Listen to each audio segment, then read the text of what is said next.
Então a gente já começa com tudo o Expresso CNN, compartilhando aqui com vocês os números que nós temos. Acabou de sair e você já confere aqui na CNN Brasil. Vejamos então o resultado.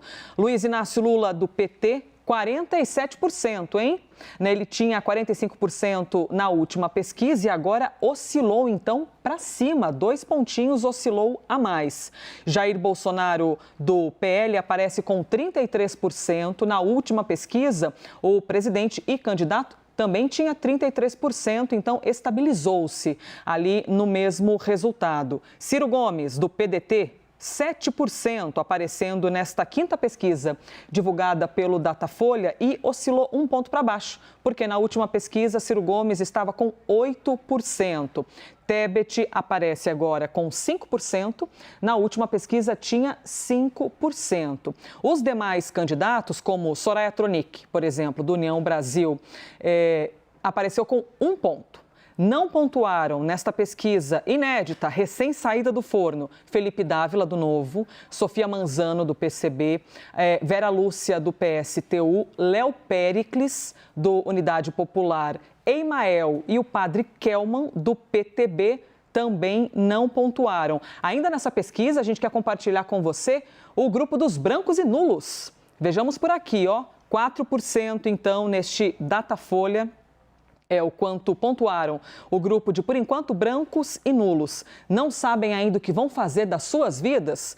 2%. Lembrando, gente, essa palavrinha que está aparecendo aqui em cima, estimulada. A gente está falando de uma pesquisa em que os ouvidos, os entrevistados, os pesquisados, recebem as opções de candidatos. Levando isso em conta, sabendo quais são as opções, essas foram as respostas que a gente compartilhou aqui com você neste levantamento que foi registrado no TSE.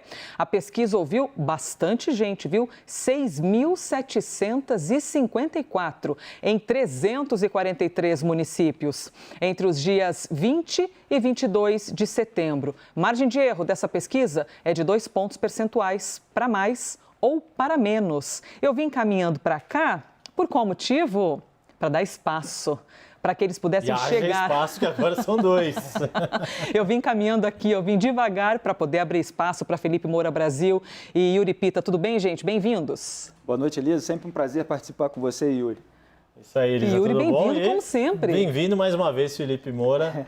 Pois é, agora com a gente aqui no estúdio, mais uma vez, a gente já começa então nesse ritmo do Expresso CNN para podermos ouvir as análises em relação a essa pesquisa que acaba de ser divulgada. Lula, então, 47%, na última 45%, Bolsonaro manteve-se nos 33%, de acordo com essa pesquisa Datafolha.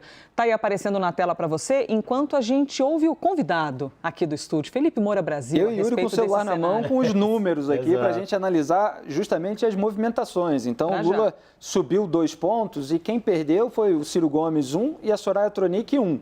A gente vai precisar analisar se há uma tendência de migração já de voto útil para o Lula. É claro que é uma oscilação dentro da margem de erro, mas o resultado é muito bom para ele, porque Bolsonaro se mantém estagnado, ele tem essa oscilação para cima, fica cada vez mais difícil realmente para o presidente reagir, a rejeição dele é muito alta, ele tem investido muito na tentativa de aumentar a rejeição ao Lula, não tem funcionado. O Lula soltou uma peça de campanha muito forte sobre o histórico do Bolsonaro, compilou ali vídeos com as declarações mais controversas dele, com o seu histórico desde militar, passando pelos 30 anos que ele passou na Câmara dos Deputados, aprovando apenas 2 projetos, as declarações ao longo da pandemia, as investigações sobre a família. Então, deu um chega para lá também, depois de Jair Bolsonaro ter lembrado das condenações do Lula, ter citado o Lula lá no discurso na ONU, e o Jair Bolsonaro vai perdendo aí o seu arsenal retórico para reagir. O preço dos alimentos ainda está alto, isso também oferece uma resistência para ele,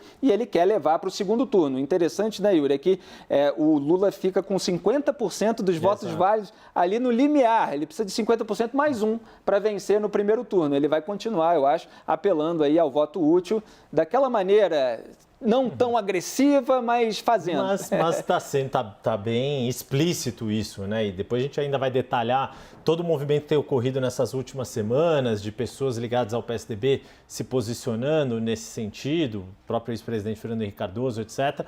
Mas tem 2 aspectos que, para conectar um pouco com o que você também mencionou, Felipe, desse movimento de voto útil.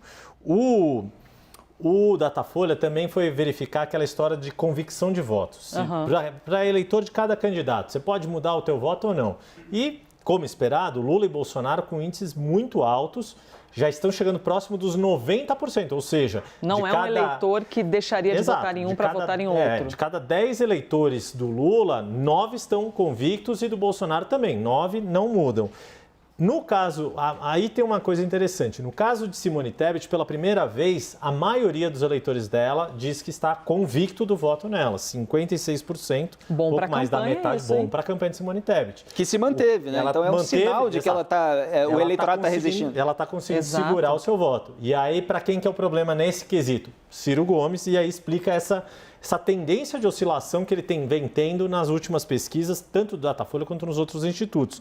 Desses 4, ele é o único que não tem maioria de eleitores convictos. Ao contrário, a maioria está volátil, admite que pode mudar o voto. E aí, esse eleitor do Ciro, se mudar, mesmo que mude no meio a meio, beneficia o Lula, que está nesse limiar dos 50% dos votos válidos, de acordo com o Datafolha. Porque o Lula não precisa dos 7% do Ciro, ele precisa de alguns pontinhos, você vê, ele já está ali no limite. Só que nesse Se ele conseguir mais também, de repente ele consegue vencer no primeiro turno. Traz uma insegurança também, porque é tão pouco que tudo pode acontecer, como também nada pode acontecer, né? E as últimas 24 horas podem ser decisivas, por exemplo. A gente estava agora no horário de Brasília, fui lá dar uma última olhada no nosso relógio aqui da CNN, a gente está a menos de 9 dias e meio para o início do primeiro turno das eleições. Tem um chão ainda para acontecer, mas é nítido que vários institutos têm mostrado uma movimentação de votos. Tem votos andando em direção ao ex-presidente Lula. A grande questão é de onde eles estão vindo.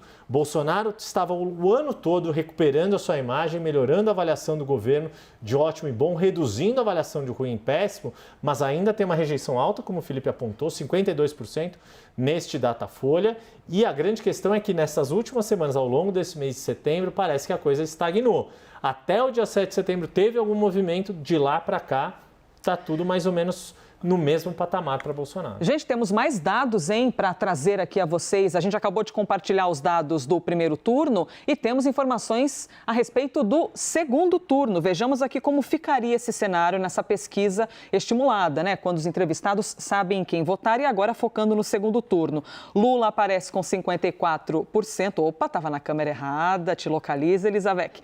Lula com 54% e Bolsonaro aparece com 38%. Nesse segundo turno. E aí, a gente acompanhou agora há pouco os números a respeito de branco e nulo no primeiro turno, que os números, eu vou caçar aqui, que é legal compartilhar com vocês. No primeiro turno é de 4%. Quando a gente observa o segundo turno, esse número de branco e nulo sobe para 7%. E o não sabe, assim, não saberiam o que responder, mantiveram-se da mesma maneira. No primeiro turno, 2% e no segundo turno também com esses 2%. Então, quando vai ali afunilando, a gente vê, Felipe, que aumenta o número de brancos e nulos, ou seja, com esse cenário que está, acho que eu não vou a ninguém. Tem um eleitorado que não quer nem Lula nem Bolsonaro e ele aparece nesse momento na pesquisa, mas também não quer dizer que depois ali de 4 semanas, que seriam o segundo turno, não vai acabar escolhendo o que considera o menos pior. Mas é um cenário bastante desfavorável para o presidente, 16 pontos de desvantagem.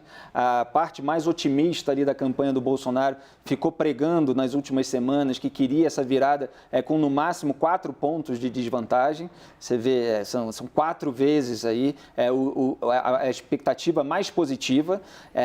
Fica difícil reverter isso em 4 semanas, embora haja um tempo de TV igual no segundo turno, mais possibilidade de surgir uma redução no preço dos alimentos que possa diminuir a resistência, mas como a gente viu nos detalhes até da pesquisa Quest, né, Yuri, ainda existe uma percepção de que ao longo do último ano houve uma piora na economia. Quer dizer, essa melhora agora é na macroeconomia, quer dizer, não se sente na ponta da linha ainda uma sensação de bem-estar na hora do supermercado, na hora do orçamento doméstico. Exato. Então, fica difícil ter arsenal novo, né? Novas cartadas. Que é um aspecto, até ontem a gente estava no Arena com o Hélio Beltrão e ele mencionou isso, que é economista do Instituto Mises, ele falou, olha, uma coisa é os preços pararem de subir, mas se a inflação dos alimentos diminuir, ela continua sendo inflação, ou seja, continua tendo algum aumento gradual de preço e é isso que impacta essa percepção de bem-estar.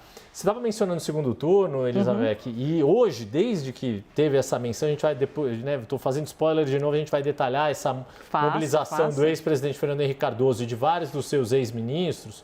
Houve uma reação muito forte dos aliados de Simone Tebet contra essa questão do voto útil. Ela tem falado contra já há algum tempo nessas ações do petismo e do ex-presidente Lula para tentar puxar votos para vencer a eleição em primeiro turno. E aí agora eles estão começando a dizer que Simone Tebet seria a única candidata que, indo ao segundo turno contra Lula, ganharia de Lula e evitaria a volta do PT ao poder. A grande questão é que ela ainda está muito longe do segundo colocado nas pesquisas, que é o presidente Jair Bolsonaro. Tá e como a gente viu, 5%. Exato. Claro que isso é um movimento importante para evitar que a sangria que Ciro Gomes está enfrentando dentro do seu partido e dos seus aliados não ocorra nem no partido dela, que já existia desde o início, uma ala do MDB que não iria com Simone Tebet, mas para que não ocorra nos partidos aliados como o PSDB.